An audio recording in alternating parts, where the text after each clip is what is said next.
There's a revolution happening right now. A multi-ethnic, multi-religious group of people are currently fighting for political self-determination, women's liberation, and ecological stewardship. It is an experiment in libertarian socialism with a Middle Eastern twist, and it is happening in perhaps one of the least likely of places.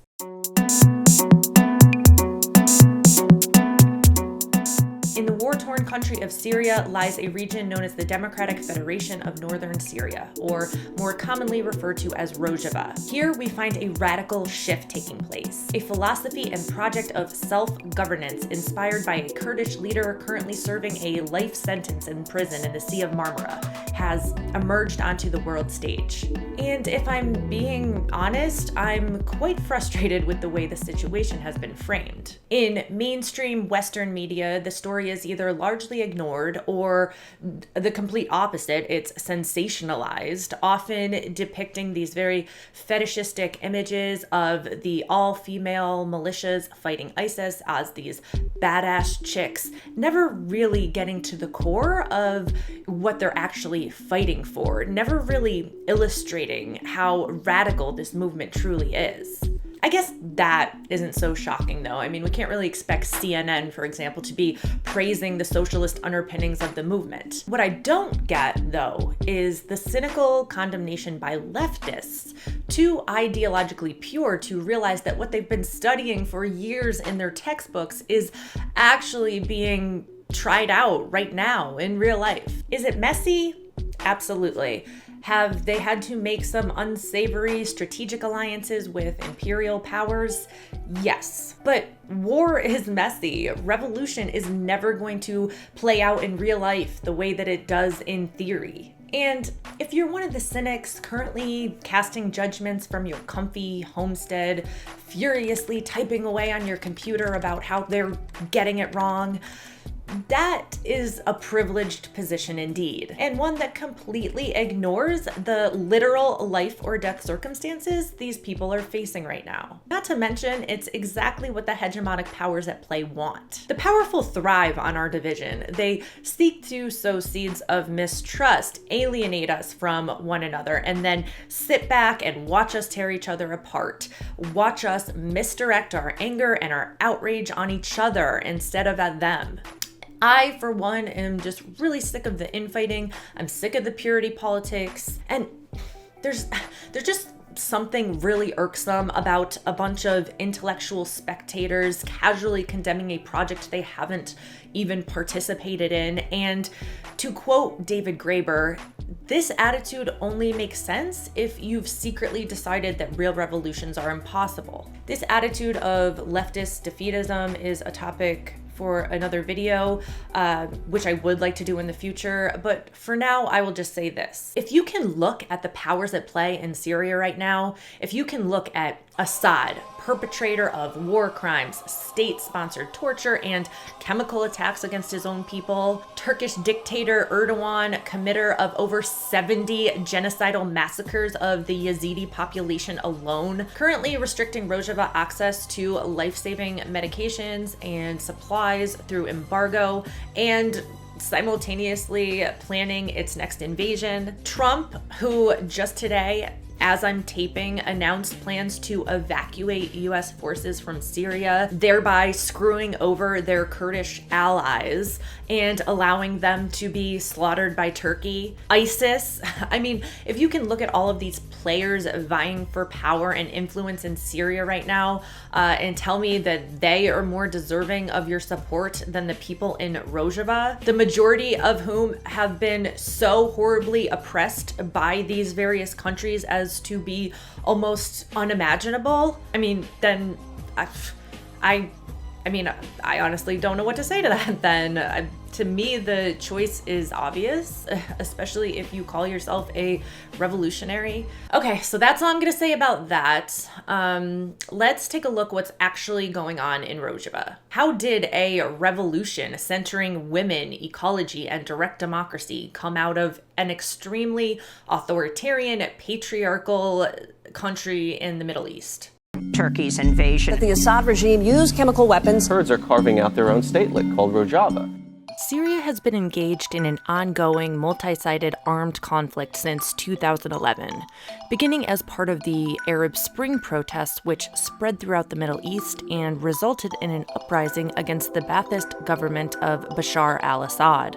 Some of the factions fighting over the past 7 years have included the Free Syrian Army, various Salafi jihadist groups including al-Nusra and ISIS, and the Syrian Democratic Forces in Rojava, some of whom have then also been backed by Turkey, the United States, Iran, Iraq, Russia, etc. In 2012, as the conflict intensified, Assad was forced to withdraw his troops from the Kurdish majority region of northern Syria, otherwise known as Western Kurdistan or Rojava, thereby creating a power vacuum, which was quickly filled by the Syrian Kurdish Democratic Union Party, or the PYD, who then split the region up into 3 self-governing cantons, known as Afrin, Kobani, and Jazeera. It's important to note that although this may have started out as a mostly Kurdish movement, it has since become very diverse and inclusive and is currently made up of Kurds, Arabs, Syriacs, Turkmens, Chechens, etc. In fact, ethnic and religious pluralism has been built into the constitution and is a founding principle of democratic confederalism. And so, although still commonly referred to as Rojava, the Kurds officially dropped the name in 2016 and now refer to the region as the Democratic Federation of Northern Syria, or the DFNS, in recognition of the multi-ethnic nature of the area and to express the importance of freedom for all. In order to fully understand this evolution towards full inclusivity, I think it's important to understand a bit of the history of the Kurdish repression in the Middle East.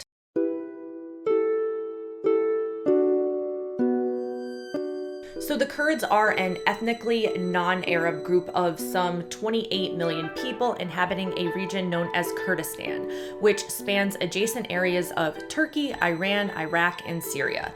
And they have been systematically and violently oppressed in each of these countries for decades. The Kurdish language was outlawed, they had huge swaths of land confiscated, there were mass deportations, military assaults, just horrible subjugation on the basis of their identity. Turkey was particularly egregious, beginning under the reign of Mustafa Kemal Ataturk and continuing to this day under Erdogan. And so in 1978, in opposition to this brutal repression, a group of Kurdish students founded the Kurdistan Workers' Party, or the PKK, led by their charismatic leader Abdullah Öcalan. The PKK began as a Marxist-Leninist liberation movement calling for the creation of an independent Kurdistan, but after the breakup of the Soviet Union and then the capture and lifetime imprisonment of Öcalan in 1998, they gradually altered their ideology towards a more libertarian socialist or anarchist framework tailored to fit into a Middle Eastern context. While in prison, Öcalan studied Emanuel Wallerstein, Michel Foucault, Nietzsche, the Zapatistas, and, of course, Murray Bookchin. Largely drawing on Bookchin's theory of libertarian municipalism and communalism, Öcalan sought to create a stateless democratic system called democratic confederalism, where all ethnicities and religions would have autonomy. It was these ideas and the work of the PKK which really paved the way for the Syrian uprising in 2011. So in order to understand democratic confederalism, I think it's important to understand Öcalan's views on historical materialism. So quick review. Historical materialism basically understands history as a succession of stages in which the material conditions of a society's productive forces, meaning the tools, machinery, the land, combined with human labor, determine a society's development and progression over time. To quote Marx, humankind constantly changes nature through labor, and in doing so, changes itself. Marx believed that capitalism was inevitable and necessary for industrialization to occur, and that without it, the transition to socialism would be difficult, if not impossible. Öcalan, however, viewed the emergence of hierarchy, class rule, statism, and capitalism as not some natural or necessary development, but as something that was forced. He saw the Kurdish areas in particular as not some feudal society which needs to be overcome by capitalism in order to achieve socialism, but as an area not yet bogged down by the alienation and disillusionment of capitalist modernity, and instead fertile ground for the building up of society along democratic, non-modernist lines. So let's take a closer look at the three pillars of democratic confederalism: direct democracy, feminism, and ecology. So really at the heart of this social experiment going on in Rojava lies the People's Councils. If you look at the Paris Commune, the 1917 Russian Revolution, the 1936 Spanish Revolution, councils were integral to their formation and to their function, allowing regular everyday people a voice in their community, serving as institutions for self-governance. So in May 2011, the PYD began setting up People's Councils in neighborhoods across northern Syria. Everyone from the neighborhood was encouraged to attend to discuss issues facing their community. And by the spring of 2012, hundreds of thousands of people were crowding into these venues eager to participate. Eventually, they had to break the neighborhood councils down into smaller groups called communes so that everyone could attend. So to briefly explain this system, there are 4 levels of councils set up like an upside-down pyramid, with the communes at the base, followed by the neighborhood councils, the district councils, and the highest level being the canton level. The communes typically encompass about 30 to 200 households. At these meetings, residents bring their concerns and the group works to collectively meet the needs of the people. Each commune has 2 representatives, 1 man and 1 woman, which make up the coordinating board. The next level up is the neighborhood councils, which usually consist of representatives from 7 to 30 communes, followed by the district level. At the district level, representatives from the surrounding neighborhood councils, along with the area's political parties, the NGOs, the social movements, all meet to discuss issues facing the city and the villages surrounding the city. The coordinating body at the district level is known as the Movement for a Democratic Society, or TEVDEM, and consists of approximately 20 to 30 people. TEVDEM is vital to the function of this system and serves as a sort of double entity. On the one hand, it coordinates and mobilizes efforts on the ground, while also representing the interests of the people and carrying their votes to the canton level, which is the highest level, known as the People's Council of West Kurdistan, or the MGRK. So there's a constant effort to try and coordinate the need for some centralized decision-making at the canton level, with the rights of the communes to be autonomous, self-governing entities at the bottom level. At each of these 4 levels, there also exists a number of commissions, which is actually where most of the self-administration takes place. These commissions include the women's commissions, defense, economics, politics, justice, ideology, and many more. So for an example of how these commissions work, the Economics Commission works to ensure that all adults have a job and the means to support themselves and their family. They are responsible for agriculture, the supply of food, oil, gas, etc., and for creating cooperatives that are democratically controlled, not just by the workers, but by the community at large. This is important because members of a community are never going to vote to institute a pig farm with lagoons spraying hog shit into their community, or a coal plant smothering its surrounding residents with chemical pollutants. Contrast this with highfalutin executives of large private companies who make decisions that will affect large swaths of people without any consideration for the harm it may cause. I'd also like to point out that private land ownership is still allowed. There was never any expropriation, and people are able to work in a more capitalist framework if they so choose. They just may have less access to communal land, subsidies, means of production, they may have less community support, etc.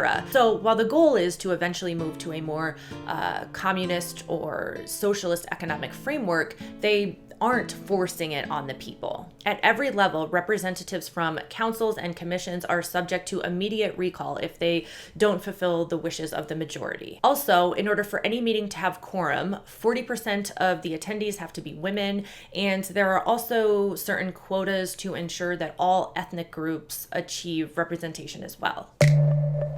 Feminism. In the summer of 2014, Rojava became a household name as images of all-women militias fighting the Islamic State circulated through Western media. Women's magazines ran stories depicting them as badass chicks. Chain stores like H&M created fashion lines based off the uniforms of the YPJ and the PKK, and a sort of fetishization emerged, which failed to convey what was really at stake for these women and what they were actually fighting for. And outlets which did tell their stories depicted them as fighting for feminism like, quote, we have in the West. But that's not really accurate. In fact, these women are fighting for something much more radical. In his book, Liberating Life, Women's Revolution, Abdullah Öcalan makes the case that the subjugation of whole races, classes, and cultures actually stems from the historical subjugation of women and the subsequent formation of patriarchy. He writes, quote, "The depth of women's enslavement and the intentional masking of this fact is thus closely linked to the rise within society of hierarchical and statist power." And so it is here that we can see how the struggle for women's liberation is inextricably linked to anti-statist and anti-capitalist struggles. And in order to achieve wholesale liberation, we must deconstruct and destroy the gender roles constraining men and women. This is the project currently being undertaken in Rojava, and it has been a struggle, to say the least. As most of us know, patriarchal norms abound in the Middle East, and so a feminist movement centering women has had plenty of pushback. In fact, in the beginning years of the revolution, physical attacks on women nearly doubled. As time goes on, feminist ideals become more the norm, but it is a continual process and a continual struggle. So what does feminism look like in Rojava? The umbrella women's movement in Rojava is called Congrea Star. Their goal is to build institutions specifically for women in every area of society in order to provide them the space and the support to disengage from patriarchal domination and to gain the confidence to rejoin all of society. At every level of the council system, there exists women's councils that deal with all issues facing women specifically. For example, domestic violence disputes. There are women-only communes and women's co-ops. Here, women are politically educated. They learn self-defense and work together to sustain themselves economically. They organize politically and propose laws which have led to the outlaw of honor killings, polygamy, childhood marriage, and forced marriage. The Women's Protection Units, or the YPJ, is the all-women armed wing of the Democratic Union Party, which forms a sort of partnership with the People's Protection Units, or the YPG, which includes men and women. The YPJ was really formed to allow women a space to face their insecurities, to reclaim their sense of self-worth, and to prove to themselves and to others that they are strong and fierce and capable, which they certainly are. They've had to defend themselves against repeated attacks from ISIL, the Syrian government, Turkey, etc. The Battle of Kobani was especially significant as the YPJ, being largely outnumbered, was able to hold off ISIS using Kalashnikovs, handmade grenades, and homemade tanks before United States eventually arrived. Ecology.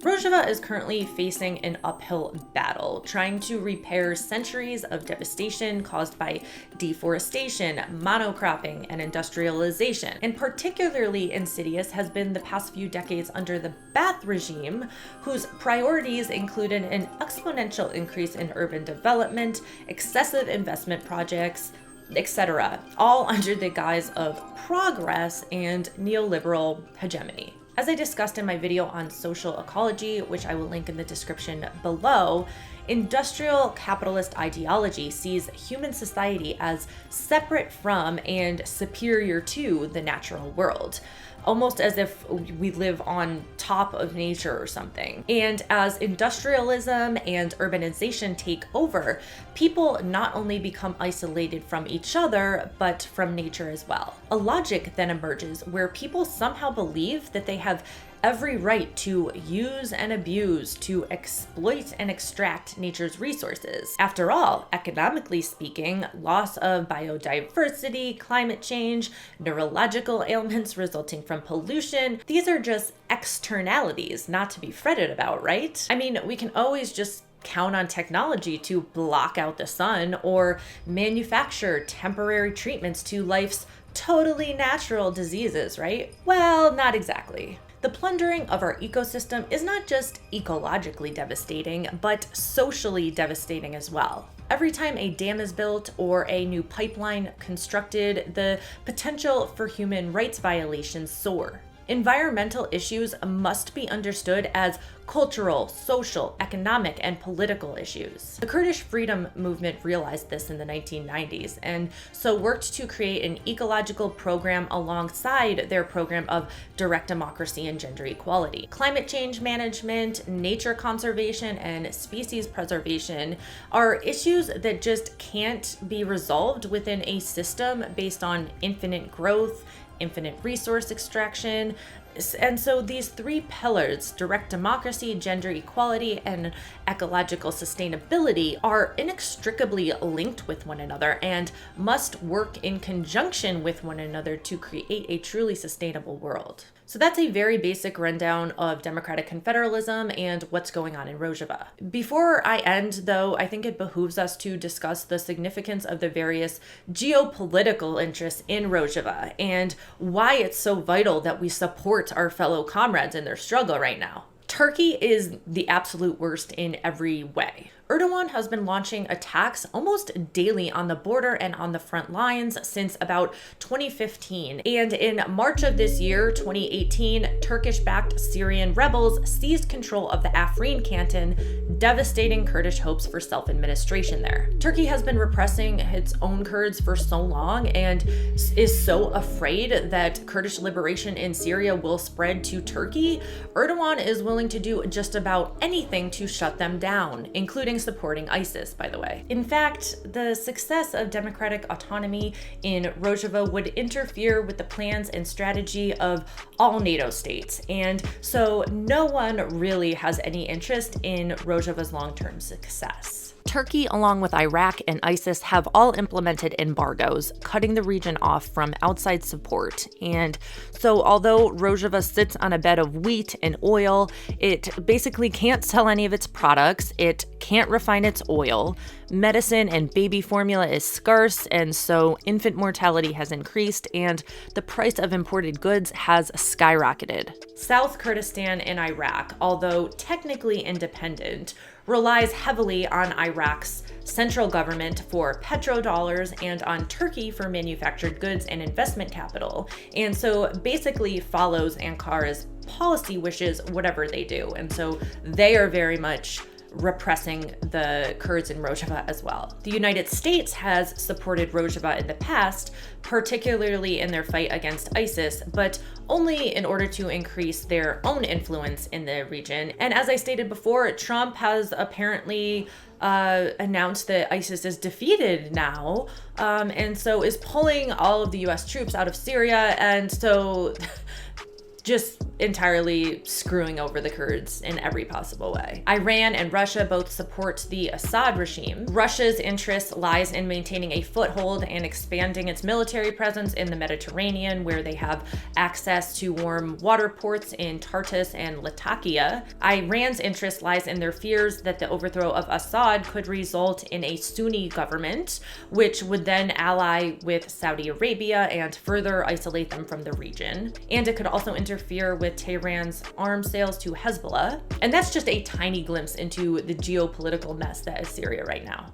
So yeah, that is what they are facing. And even in the midst of all that, they are still managing to create this very revolutionary project in self-administration, ethnic and religious pluralism, ecology, and feminism. And whether you agree with everything they're doing is irrelevant in my opinion. If you're a person constantly calling for revolution, but the first to scoff and complain when a real one happens, I urge you to rethink your position. I am no expert. Rojava is complicated, it's messy, but it's also very inspiring. And I'll tell you, I'd rather be called a naive, utopian visionary that supports my comrades in their struggle than some dystopian, nihilistic dope miserably sitting in my room waiting for the world to end. Okay guys, that's it for this video. If you like it, give it a thumbs up. Subscribe if you'd like, and make sure to comment. I love to hear your guys' comments, and share if you want. Thanks so much for watching, guys.